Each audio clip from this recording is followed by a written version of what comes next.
امام عبداللہ بن مبارک رحمۃ اللہ علیہ کے پاس ایک آدمی آیا اور آ کر کہنے لگا کہ میں کافی سال سے بیمار ہوں، میں نے کئی حکیموں کو، کئی ڈاکٹروں کو بتلایا، لیکن میرا مرض دور ہونے کے لیے تیار نہیں ہے، آپ مجھے کچھ مشورہ دیں گے؟ تو امام عبداللہ بن مبارک رحمۃ اللہ علیہ نے فرمایا، جاؤ کوئی ایسی بستی ڈھونڈو، جاؤ کوئی ایسی بستی ڈھونڈو جہاں لوگوں کو پانی کی ضرورت ہے اور وہاں کنواں کھدواؤ۔ تو وہ شخص گیا، ایک ایسی بستی اس نے تلاش کی جہاں لوگوں کو پانی کی سخت ضرورت تھی اور اس نے کنواں کھدوایا۔ لوگ سیراب ہوتے رہے، اس شخص کو دعائیں دیتے رہے، اور لوگوں نے اتنی دعائیں دی، 6-8 مہینے کے بعد وہ شخص عبداللہ بن مبارک رحمۃ اللہ علیہ کے پاس آتا اور کہنے لگتا ہے کہ جس بیماری میں میں مبتلا تھا، اللہ تبارک و تعالی نے کنواں کھدوانے کی وجہ سے مجھے شفا دے دی۔ اللہ اکبر، کتنی بڑی بات ہے۔ اس کا مطلب یہ ہے کہ اگر آپ بیمار ہوتے ہیں تو جتنا ڈاکٹر پر خرچ کرتے ہیں اس سے زیادہ غریبوں پر، مدرسوں پر، مسجدوں پر، اپنے رشتہ داروں پر، دوست احباب پر، سب پر خرچ کیجئے، دیکھیں اللہ تبارک و تعالیٰ آپ کے لیے شفا کے فیصلے کیسے کرتا ہے۔ تو اللہ تبارک و تعالیٰ سے دعا ہے کہ جو کچھ آپ نے اس ادارے کے لیے تعاون کیا ہے، اللہ تبارک و تعالیٰ اس کا بہتر بدلہ دنیا اور آخرت میں عطا فرمائے، آمین۔ عنوان تو آپ کے سامنے آ چکا ہے، نوجوانوں کا بگاڑ، اسباب اور علاج۔ اس پر باتیں بہت کچھ کی جا سکتی ہیں، لیکن وقت اس کی اجازت نہیں دیتا ہے۔ میں کوشش کروں گا کہ 15 سے 20 منٹ میں کچھ باتیں آپ تک ایک پیغام کے طور پر پہنچا دوں، کیونکہ بنیادی وجہ یہ ہے، یہ عنوان اس لیے چننا پڑا ذمہ داروں کو کیونکہ سب سے زیادہ آج بگاڑ کسی کے اندر ہے تو وہ نوجوانوں کے اندر ہے۔ ہم دوسری قوموں کی بات نہیں کرتے، ہمارے اپنے نوجوانوں کے اندر بگاڑ اتنا زیادہ ہے کہ جس کا ہم اندازہ نہیں لگا سکتے۔ آخر سوال یہ پیدا ہوتا ہے، کیا نوجوان سدھرنے سے سارے کے سارے سدھر جائیں گے؟ جواب یہ ہے کہ اگر نوجوان سدھر جائیں گے، اللہ کی قسم ہے یہ پوری کی پوری قوم صحیح روٹ پر آ جائے گی۔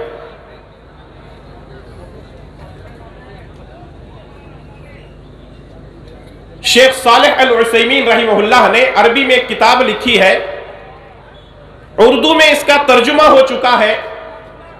اردو میں جو ترجمہ ہوا ہے اس کتاب کا نام ہے، بڑی مختصر سی کتاب ہے یا کتابچہ آپ کہہ سکتے ہیں۔ اس کے اندر شیخ محترم کہتے ہیں، اس کتاب کا نام ہے نوجوان اور الجھنے۔ آپ کو گوگل سے آرام سے کتاب مل جائے گی، نوجوان اور الجھنے لکھے، یہ کتاب آپ کو مل جائے گی۔ اس کتاب کے اندر شیخ نے لکھا ہے کہ نوجوان 3 طرح کے ہوتے ہیں، یعنی نوجوانوں کی 3 قسمیں ہیں۔ نوجوانوں کی کتنی قسمیں ہیں؟ 3 قسمیں ہیں۔ نمبر 1 سدھرا ہوا، نمبر 2 بگڑا ہوا، نمبر 3 حیران و پریشان۔ سدھرا ہوا کون ہے؟ شیخ رحمہ اللہ آگے لکھتے ہیں، سدھرا ہوا نوجوان وہ ہے جو توحید کو سمجھتا ہو، سنتوں پر عمل کرتا ہو، جو نمازوں کا پابند ہو، روزہ رکھتا ہو، اللہ اور اس کے رسول صلی اللہ علیہ وسلم کی تعلیمات پر اپنی زندگی گزارتا ہو، اپنے مالوں میں سے زکوٰۃ دیتا ہو، صدقہ و خیرات کرتا ہو، اللہ تبارک و تعالیٰ کے احکامات پر زندگی گزارتا ہو، پیارے نبی صلی اللہ علیہ وسلم کی سنتوں پر مر مٹتا ہو۔ نوجوان جو سدھرا ہوا ہے اس کے اندر یہ خوبیاں ہیں، اور بھی اس سے زیادہ خوبیاں ہو سکتی ہیں۔ بگڑا ہوا نوجوان ہوا ہے، نہ اس کو توحید معلوم ہے، نہ اس کو سنت معلوم ہے، نہ وہ نمازوں کی پابندی کرتا ہے، نہ رمضان میں روزہ رکھتا ہے، نہ اللہ اور اس کے رسول کے احکامات پر عمل کرتا ہے، نہ بھلائی کا حکم دیتا ہے، نہ برائی سے روکتا ہے، دنیا بھر کی برائیاں اس کے اندر موجود ہے۔ ایسا نوجوان بگڑا ہوا ہے۔ اور نوجوانوں کی تیسری قسم ہے وہ ہے حیران و پریشان. یہ کون سی قسم ہے نوجوانوں کی؟ حیران و پریشان نوجوان وہ ہے جو ایک اچھے گھرانے میں پیدا ہوا، نمازوں کا پابند ہے، دیندار ہے، اللہ اور اس کے رسول کی تعلیمات کو سمجھتا ہے، سب کچھ کرتا ہے، لیکن مسئلہ یہ ہے کہ قرآن کی کوئی آیت اس کو سمجھ میں نہیں آتی، یا رسول اللہ صلی اللہ علیہ وسلم کی کوئی حدیث اس کی عقل پہ فٹ نہیں ہوتی، تو وہ سب سے پہلے محدثین پر اعتراض کرتا ہے، مفسرین پر اعتراض کرتا ہے، کہتا ہے کہ یہ حدیث ہمارے پلے نہیں پڑ رہی ہے، یہ حدیث ہماری سمجھ میں نہیں آ رہی ہے، یہاں تک کہ وہ علماء کے طبقے کو پریشان کر رہا ہے، مسجد کے ذمہ داران کو، مدرسے کے ذمہ داران کو، اپنے گلی محلے کے نوجوانوں کو پریشان کر رہا ہے. ایک معنی میں ایسا حیران و پریشان نوجوان خود بھی ہے اور پوری کی پوری قوم کو حیران و پریشان کر رہا ہے.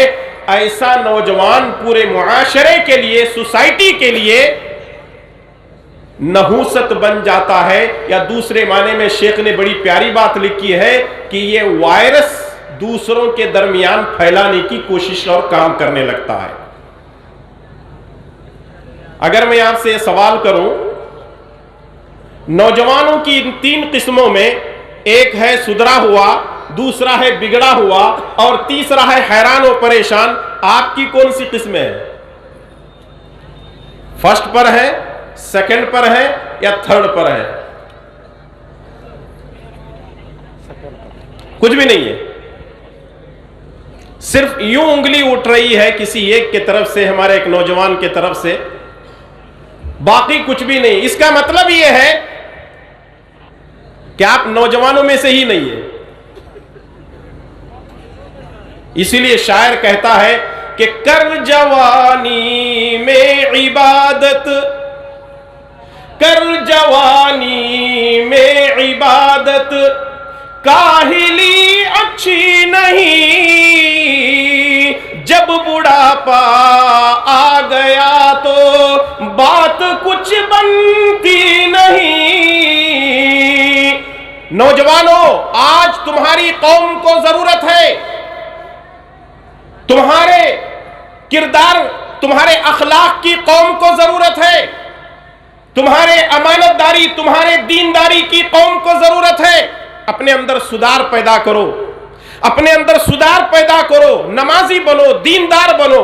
اور الحمدللہ ثم الحمدللہ میں دیکھ رہا ہوں کہ جب سے ہم یہاں آئے ہوئے کرناٹک سے، تقریباً کل پرسوں صبح ہی ہم لوگ جو ہے کلکتہ پہنچے، وہاں سے جو ہے یہاں کل صبح پہنچے، تو ہم دیکھ رہے ہیں یہ جو جلسے کی پوری کمیٹی ہے، ماشاءاللہ نوجوان ہے، سارے کے سارے نوجوان ہیں.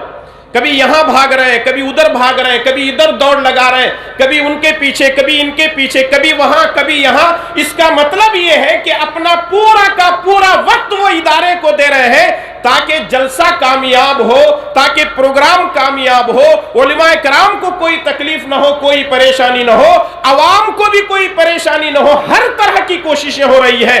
میرے بھائیو اور دوستو، یہ کام آپ بھی کر سکتے ہیں. آپ کی جوانی غلط جگہ صرف ہو رہی ہے تو غلط ہے. کسی مسجد کے لیے خدمت کیجئے، کسی مدرسے کی خدمت کیجئے، قوم و ملت کی کسی تنظیم میں مل کر، NGOs میں مل کر کے خدمت کیجئے. اگر ہم نے ایسا نہیں کیا تو پھر اللہ تبارک و تعالیٰ کے پاس ہم کو جواب دینا پڑے گا.